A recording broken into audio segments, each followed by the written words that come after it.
दोस्तों, आज का अहम सवाल ये है कि क्या पवार, अडानी और बीजेपी के बीच कोई खिचड़ी तो नहीं पकी।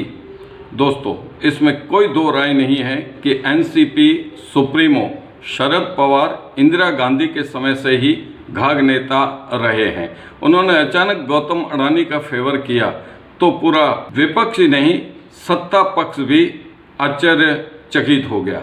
दिन भर इसी बात के चर्चे होते रहे कि शरद पवार ने गौतम अडानी का फेवर कर अपनी पुरानी दोस्ती निभाई है या फिर पर्दे के पीछे अडानी, मोदी और पवार के बीच कोई खिचड़ी तो नहीं पकी। हिंडनबर्ग रिपोर्ट आने के साथ ही अडानी और मोदी असहज तो हो गए लगते थे, पर यूँ लग रहा था कि चूंकि मोदी जी अडानी के मित्र हैं तो एन प्रकरण पूरे प्रकरण को शांत करवा देंगे। पर जब बात नहीं बनी और कांग्रेस समेत समूचा विपक्ष अडानी मामले में जांच को जेपीसी की मांग पर अड़ा ही रहा, तो फिर राहुल गांधी के इस प्रश्न ने कि आखिरकार अडानी की कंपनियों में 20,000 करोड़ रुपया किसका है, ने अडानी और मोदी को खासा विचलित कर दिया। हालांकि मोदी जी ने समूचे मामले में अभी तक चुप्पी ही साधे रखी है, पर विपक्ष ने मोदी जी पर लगाए विभिन्न आरोपों से वे विचलित तो हुए ही होंगे, इसमें कोई दो राय नहीं है। इस बीच कांग्रेस के इस आरोप कि अडानी और चीन के रिश्ते बहुत गहरे हैं ने भी अडानी और मोदी जी को खासा दुखी कर दिया होगा।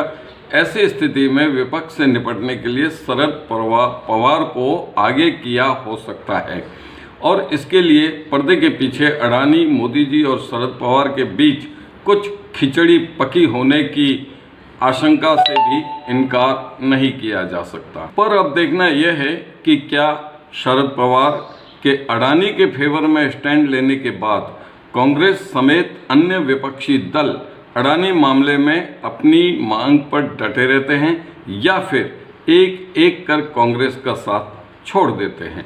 मौजूदा स्थिति में अभी तक तो यही लग रहा है कि पूरा विपक्ष कांग्रेस का साथ छोड़ देगा, तो भी कांग्रेस अडानी के मुद्दे पर तस से मस नहीं होनी है। कांग्रेस ये अच्छी तरह से जानती है कि उसके पास खोने के लिए कुछ नहीं है, मसलन खोना तो किसी और को ही है। तो ऐसी स्थिति में नहीं लगता कि कांग्रेस निराश और हताश होकर बैठ जाएगी।